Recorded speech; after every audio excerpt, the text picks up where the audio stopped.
So we're going to do Jedi mind tricks in Git, also known as we're going to work with hooks, filters, drivers, and attributes. I'm Johan, and this is my colleague Jan. We don't work at GitHub. We work at Praqma, the continuous delivery company. So we help a bunch of customers doing continuous delivery. And a part of that is being good at your source control. So both of us are Git trainers. I'd like to start. We have, oh my, software development sound rather perilous. I can assure you they will never get me on one of those dreadful computers. So that quote is kind of from Star Wars, and he's right. It is a terrible journey that they go on, but what an adventure. So I hope we take you on a journey, but it's not production ready. So on our slides we have commands, some output, and contents of files. Now you know everything that's going on in the slideshow. We're going to work with Git hooks. And Git hooks is basically a way that we can inject a hook into Git's normal flow. So, for instance, in terms of a commit, we have different phases. We have a staging thing, and then when the user initializes a git commit, so we write git commit on our terminal, a hook can be called, that's called pre-commit. After that, we can abandon the flow here. We can say we don't want the user to make the commit. We can prepare whatever is populated into the terminal. So when you scare the Windows users by defaulting to opening the commit message in VI, in Git Bash, you can actually control what gets written in that. Like at some of our customers, we could write press:\WQ to exit. Things like that. After that, we can do some parsing on the commit message that the user has done. We get the commit message. And after that, we get a post-commit hook, like a notification. A commit was made. Yay! So we have different types of hooks. We have hooks where we can take actions, and we have hooks that's just notifications. So that's kind of awesome. And how do you get started? You type git init. Because as we all know, the best backed up code in the world is the git hook samples. Because every time you write git init, you get a copy of those files. So if you have to share something that you want to be persisted forever, just try to sneak them in there in a comment or something. So in the .git folder, our repository, we have the hooks. And we differentiate between server-side and client-side hooks. We're going to look a bit at the client-side hooks, but we can, for instance, also have on GitHub or Bitbucket have a post-receive hook that notifies a CI server or whatever whenever we push a branch. We're basically working with this story in the company, so we have some task, a developer does something, and some automation engine does continuous integration, and some continuous delivery. So we, of course, want to work with that in terms of Git. And one of the things that we recommend is that we save the truth on master. So we want to protect the master. And the issue is that no matter how much we as tools people, we try to get developers to follow a certain workflow, we know we can't trust the developers, right? And of course, I never make a commit on master, right? I'm a holy man. But let's see if we can do something to support the workflow that we want to do. So we can have a pre-commit hook.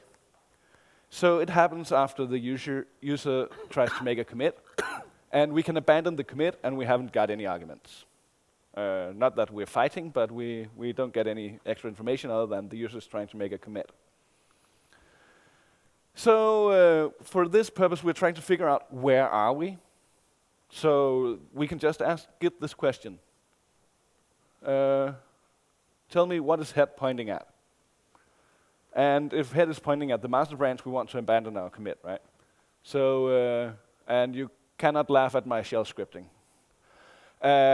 So we just say, well, we need this information. If it's master, then this is not the branch you're looking for.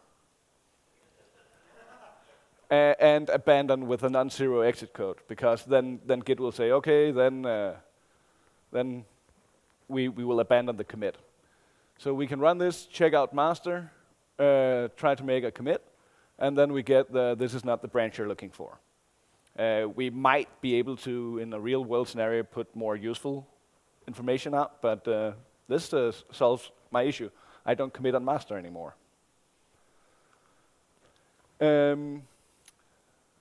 Yes, excellent. So this is also an issue of we are only working with client side. So you should never trust client input. Just because we say that we have some Git hooks so the user can't commit on master, we should enforce that server side as well. Because we always, Git is local, right? So we can do whatever we want. For instance, just add a -no verify, and then our hooks, they don't care. So that's one part. We're supporting our workflow. We are obviously professional developers in here. So everything we do is a task, right? And everything we do is in Git. So we would like to tie our tasks to Git. So I want to reference an issue in my commit messages. That's not too harsh of a demand. And if I don't, then abandon the commit. I want all my code to be traceable, because then I can go to my boss and say, look at all the tasks I'm referencing. So we need to figure out where are our issues. We don't want to do configuration. We should be able to figure this out. So if I git remote show origin, I get a ton of information, and I can look for the repository URL. And then you gotta love APIs, right? So I can just do a curl command to figure out if in my repository, is there an issue with this number? And if I do that and I hit one, I get a ton of JSON. Like, way more JSON than I need. But I can, again, use my awesome power of shell scripting and figure out whether or not we're getting what we want. So basically, the commit message compared to the pre-commit hook, the commit message gets an argument that is the temporary file that contains the commit message that the user saved. So that is the string if the user used -m, or the file that we're using. So we're just looking for issue numbers because we know issues are referenced by a hashtag, right? That's always the case. So we get our issue number, and we get our remote, as we looked at before. Then we make an API call and use the never-failing method of just looking for the string not found. So it's perfect. And then, again, my shell scripting is weird, but this negates the result from this command. So basically we have, yeah? You can't laugh at my shell scripting. Yeah, Stack Overflow. I came up with this myself. But the point is that we get a hook into the commit flow. So the user has written his message, and whether he not only has to make a reference, it also has to be an issue that exists in our repository. So that's quite nice, integrating with GitHub issues in this case that way. Again, this is not, we should check server side again. This is just supporting the user in the workflow that we have. It's not enforcing the workflow. But it's nice. So we've done something reasonably sane, right? Git hooks can do some useful stuff, and everything is in moderation is great. But Mythbusters has told us that you first bust the myth and then you go all in. So let's do something more silly. We want to be able to trust our workflow, because fear is the path to the dark side where you don't work in your workflow. And we like to use continuous delivery, continuous integration, and the way that one of the ways that Git is awesome is that branches are so lightweight. Everything should be done by branching. So we like to flag to our CI engine, whatever that is, Jenkins, Concourse, that we're ready to make a delivery and integration by just making sure that there's a branch called ready/whatever. So we call those ready branches. But we want to go serverless, right? Continuous delivery is so last year. So we want to go serverless and hashtag no ops. We want to take the power back. And we want to be platform agnostic, right? Because whatever is going on with Git Bash or just ordinary Ubuntu Bash on Windows, or we're just going to do shell scripting, right? Because I have already shown my awesome power in shell scripting. So we're going native, and we're taking the power back from the evil cloud providers. Or we're doing stuff with Git hooks. So what we're going to do is that I want to work on a feature branch, never on master, and we solved that already. So check mark outside of that. And I want to commit my work referencing issues, also doing that. So perfect. Now it becomes interesting because I want to be able to run my continuous integration setup. And I want to do it in Git and locally. And I deliver through ready branches. So that's what we want. And we only will allow integration to master if our tests succeed and if it's a fast forward merge. So again, we need to figure out where are we? Do we need to trigger? Do we have a delivery? And we can see we need the branch name again. And where is our stuff?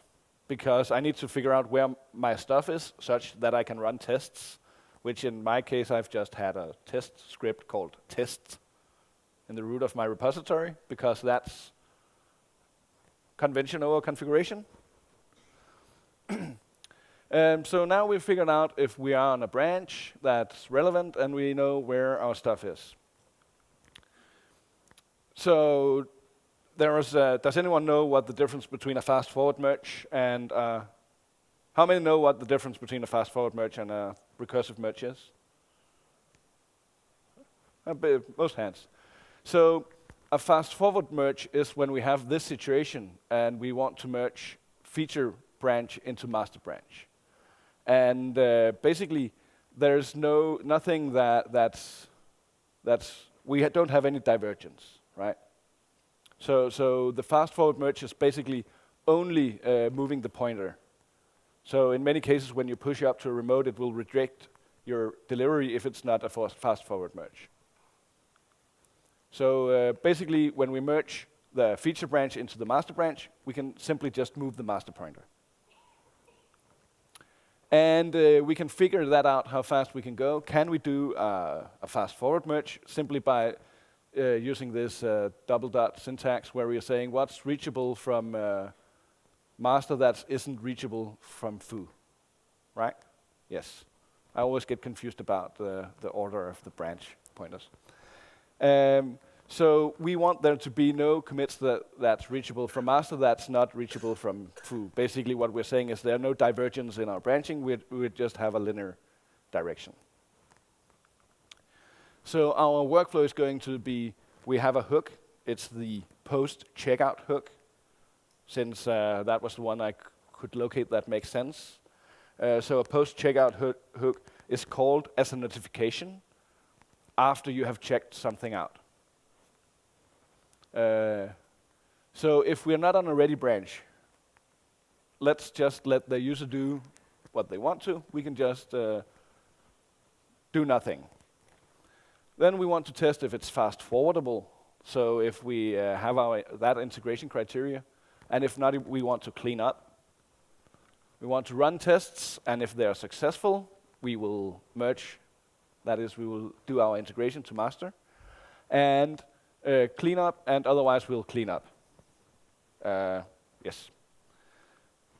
So for instance, if we have failed, we'll basically just rename, or we'll dump our branch that we're doing our delivery on and create a new branch that's called failed/whatever.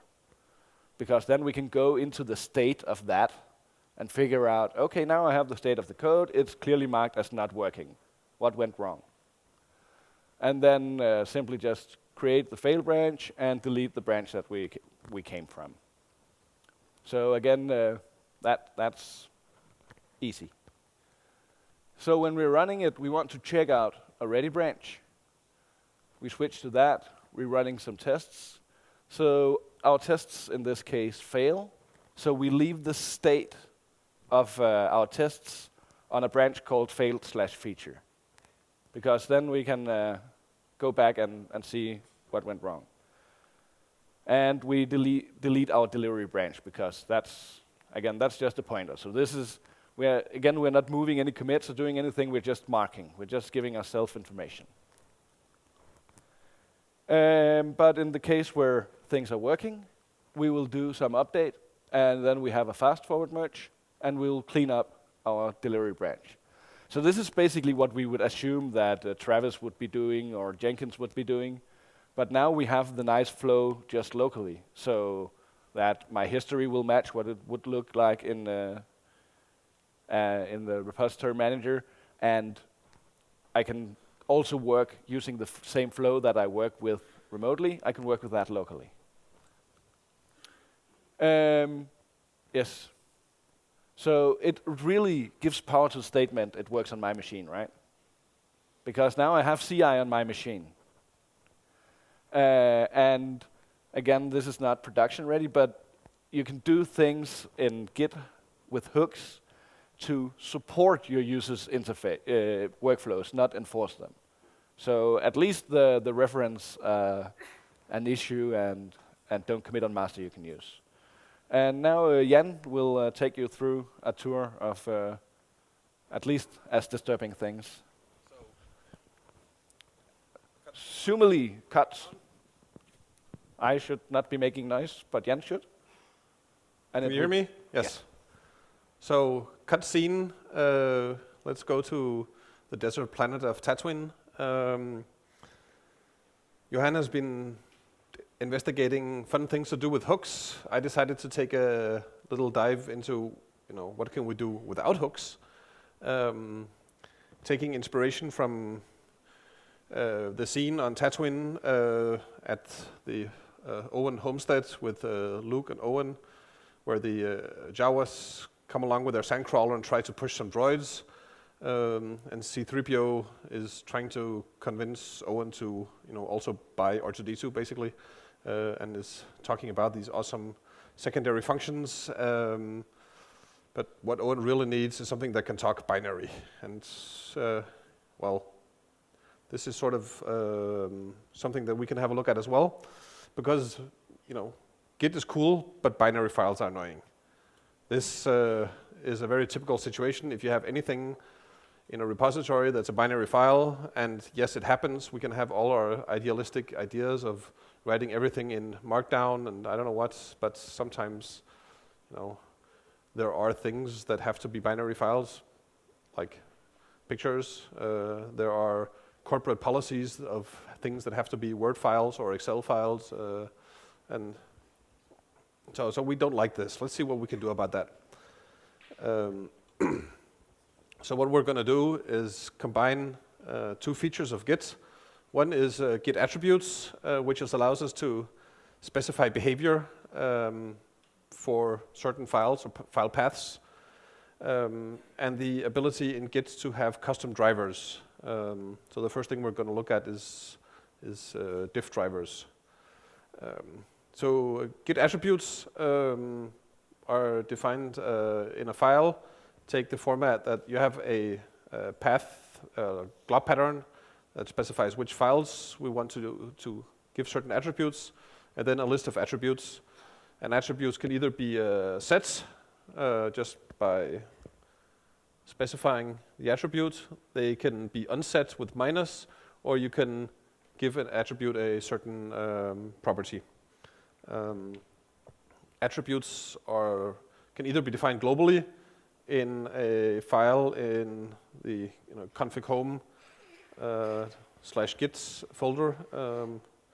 If that doesn't exist, then it defaults to the .config file in your home directory, and you can specify your own in the git config if you want to put it in a certain place. Very typical one is, of course, to say, hey, I just want this in the .git attributes file in my home directory, mostly because then I can find it when I go looking for it a year later and forget where it is. And just like most other things in Git, you can also add attributes locally. This is very easily in a Git attributes file, either in the root of your repository or in subfolders, so you can specify specific behavior for files in subfolders, which is very nice. So, if you go looking on the web, you will find many mentions on Stack Overflow of using Git attributes to specify end-of-line behavior. You will see it used to force either text mode or or binary mode for certain file types if you don't trust Git's intuitive guessing of whether your file is one or the other. There may be files that look like text, but you want to make very sure that Git does not automatically change to the end of file settings. But these are, run-of-the-mill usages. That's not really Jedi enough. We want to do something more fun. So I'm going to start off by specifying a diff driver in my config file. In this case, as an example, I said, okay, for files that I decide to use this driver, I'm going to just make sure that it still treats them as binary. But for diff purposes, I'm going to specify a text conversion using the command hexdump, which is available on most Unix machines. And in my Git attributes file, I decide that I want to use that. So I specify for all files, for this example I've said, .bin files, they should use the hexify filter. And it's worth noting again that there are two sides of this equation. You have to define a driver, and you have to specify to use this driver for a certain file type or path or whatever. And then, instead of just having, hey, the binary file changed, I now get a hex dump, which is probably still not very useful, unless you really do, spend all your day doing low-level embedded code for microcontrollers and are actually used to reading hex dump for finding bugs in your code. I'm not. So on a more general level, the recipe for success here is, for any binary file that you're using and wants to have a better result for, find some tool which can extract useful information from the file, set up a diff driver like I just did with hexdump, and an attribute file to use it, and then profit. And don't go too far to the dark side, right?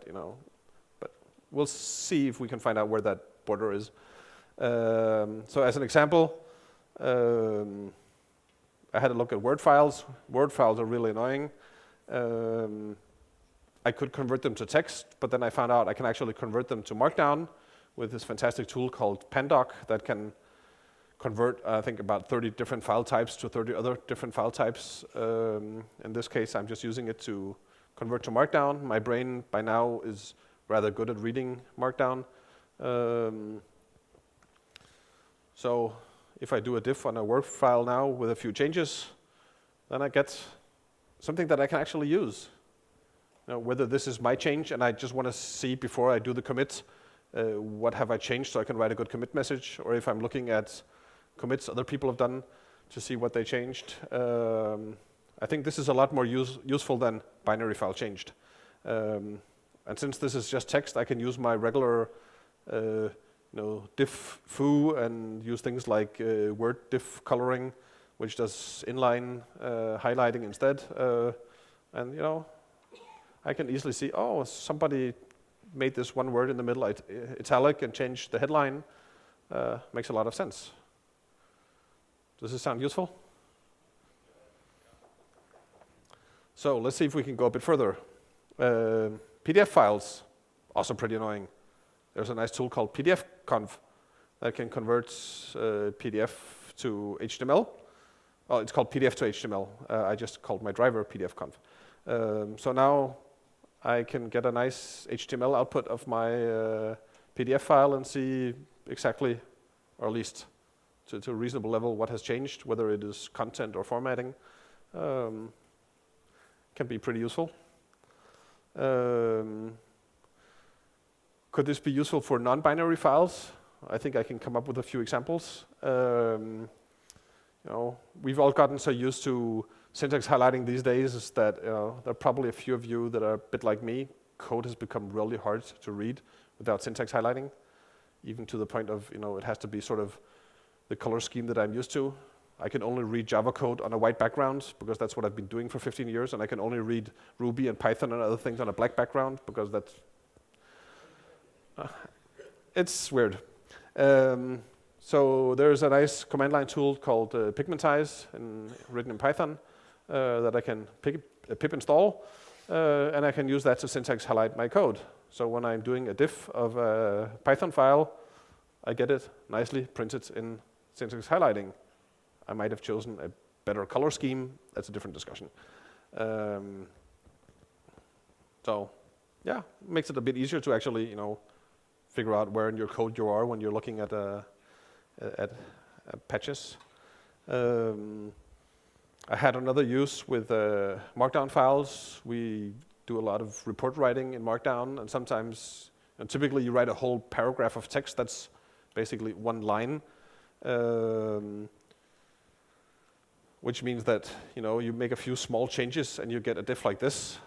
That's not very useful because I have to read through the whole thing to find out where was this one comma that I added or something like that. So now I'm running, I've set up a diff driver called wrap that runs the text through FMT, which just does line wrapping, and then suddenly I get a diff like this.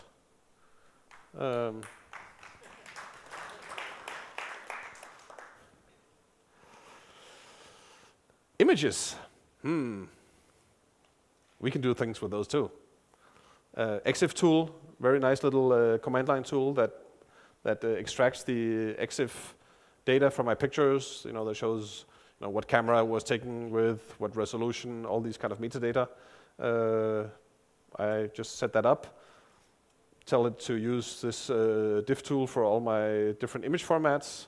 And then I have, let's take a picture of Yoda and resize him and do a diff on that. And at least I can see here, okay, somebody, maybe me, I changed the resolution from 800/640 to 600/480, and suddenly I actually notice, before I do this commit, that okay, I changed it to a smaller size, but it added an alpha channel and made the file size twice as big. Maybe I want to fix that before I do the commit. Maybe I can't be bothered.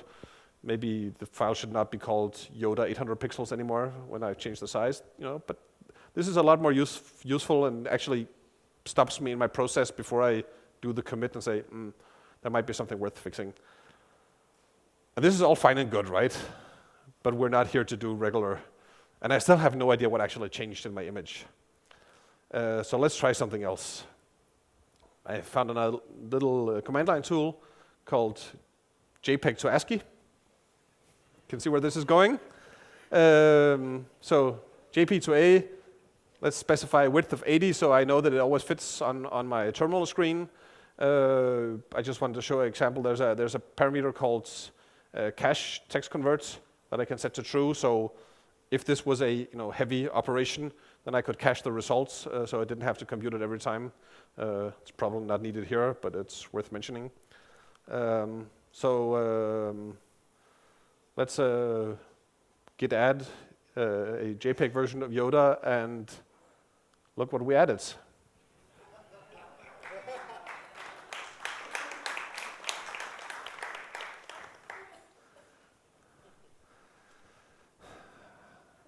And I thought the Yoda was a bit creepy because he had these dark black eyes, so I actually used my fantastic image editing skills to give him two slightly less creepy green eyes.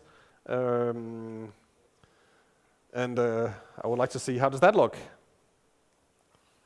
Oh, it's enough that I can, I could, go in and say I want to have more context on this, but then it wouldn't have fit on the slide anyway.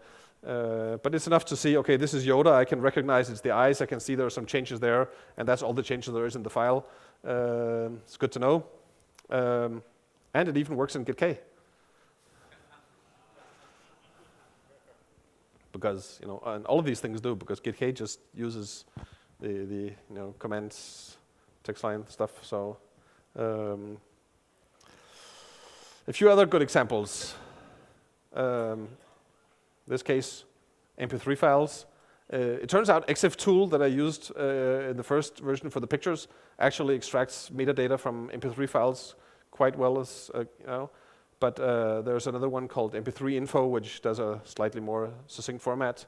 So this would be easy to set up to say, hey, show me what changed in the metadata. Excel files I used quite extensively in my previous job, not by choice. But it was good to see, what was changed. So I just converted them to CSV, which is, for the kind of Excel files we were using, which were mostly, data records, works out pretty good. I can see when somebody added, a couple of lines. And another example here is zip files. Here I defined two different drivers. Zip lists will just show you basically an ls of what's in the zip file, so the file names. Zip show actually shows you, extracts the content of the included files, which in many cases probably isn't what you want. The zip list, the zip show can be useful. I used this in my previous job. We were using Magic Draw for doing UML diagrams. Magic Draw stores its files, which are basically unreadable XML, and they're zipped. So I use this filter to at least unzip it, and then I can diff the XML. So I can sort of read through this very unreadable XML and have an idea of what was changed, so I can go talk to the other guy and find out, should I discard my changes or his changes and redo them? But it's better than nothing. Zip lists could be used for, looking at a zip file that was changed. In this case, I removed one file. This would have been really annoying if I just had a zip file and say, okay, it's changed. I have no idea why. I can take that and copy it somewhere and extract it and useful. And we haven't even left TATOOINE yet, right? We haven't started the real adventure. So a very quick recap for those of you who haven't really read the Git internals book, recently. When Git stores things, it basically translates, your folder structure to tree objects and blobs. So the content of the file is stored in a blob. So if I mention blobs, then this is what I'm referring to. We have another thing in Git called filter drivers. And filter drivers process blobs when we create them or when we check out again. So when I do a git commit, I'm creating blobs. And when I do an add, but that's a different story. And when I check out, I'm reading the blobs and translating them into something in my workspace. So we can set up a filter. Filter, just like Diff, has a name that I can refer to. And then it has a clean and a smudge parameter. The clean is the one that we use when we save to the blob. And the smudge is what we do when we, pull it out again. So if the company policy was to use spaces and I prefer tabs, I could, convert one way when I save it and back again to my preferred format when I read it out again. That would be, one option. I decided to try something else here. I found a Python formatter called YAPF. always good names. So let's say that if I have a Python file, I want to make very, very sure that when it's saved, that it is nicely, cleanly formatted. So I just run it through YAPF, and when I check out again, I probably don't want the messy version, and I couldn't reconstruct that anyway. So I'm just running it through cat. If you leave out the smudge, then that is sort of the default anyway. So now I have my very ugly Python file. It turns out it's actually pretty hard to write really ugly Python that still works. But with a bit of work, you can construct an example. So let's take this ugly Python as it is. I'll add it, commit it, and push it to GitHub. And lo and behold, nice, fantastic, clean Python. And if somebody else checks it out, this is what they get. If I check it out, that's also what I get. Which leads to another one of these not quite production-ready things, because this does get slightly confused. Well, actually not, but it gets the user a bit confused. Because if I still have my ugly version of the Python file and do a git status, it will show up as modified, because my file does not match what is stored in the Git objects. And if I do git add, it magically disappears, because at add it is actually committed in the Git repository, and thus converted to the nice clean Python format, and then there are no more changes anymore, which is totally correct. So Git knows what it's doing, but it is slightly confusing from a user point of view.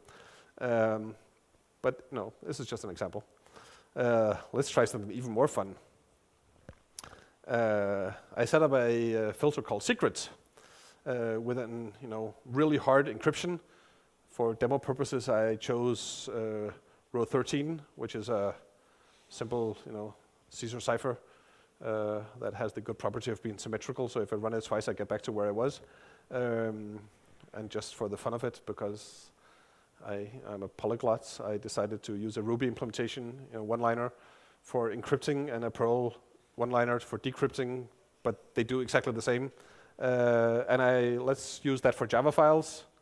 So I have my little sort.java file, and maybe I don't want it to be too obvious that this is a simple bubble sort that I'm not proud of or something. So let's commit that and have a look at how it looks. I can use the low-level LS tree to find the reference to the blob. So just to show something else than the GitHub user interface, and then we'll show the content of that. Because the cipher I chose only actually replaces letters, then the code is still readable, just a bit obfuscated. And of course it looks like this on GitHub as well. It does mean that if I do diffs, if I change the code and do a diff, it will show the diff in the encrypted format. I tried to fix that, but I couldn't get it to work. And this might be a silly example, but what if I had used a hardcore private key encryption like AES or GPG if I wanted to share things with recipients at the other end, just like with email. And then I can say, hey, I have this huge repository full of amazing Puppet or Chef or Ansible scripts that I want to share, but my boss won't let me because there are some credential files that contain secrets that we don't want to give anybody. Then I can just set up a filter that encrypts these credential files and publish them on a public GitHub repository, because nobody can read that one file or those files that have the secrets in them. I'm not saying you should do this with your full repository. It also means that all the nice web UI tools you have on GitHub sort of stop being useful. So probably not a good idea. The end.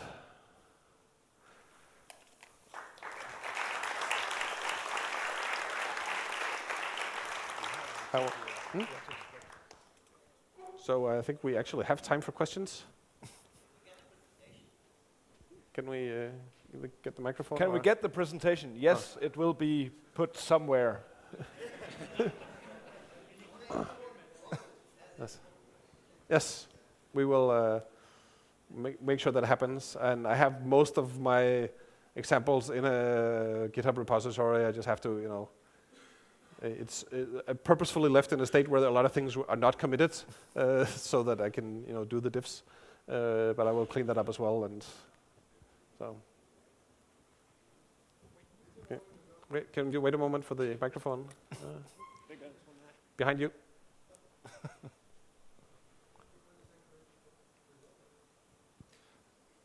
If I understand correctly, these are all in the local repository on the local machine.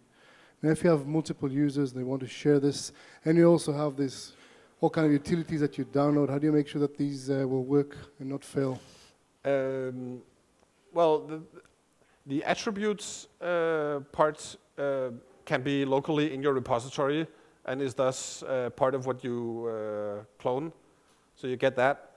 The drivers are in your config and are thus not automatically shared, which you can consider a feature, because the tools that I have on my machine to do these conversions might not be on your machine or work on your machine, so I can set those up myself. Of course, I can distribute those in other ways. It's a bit the same story as with Git hooks client side. They're a fantastic tool, but they are not really distributed together with the repository, so you either have to figure out some other way of doing that.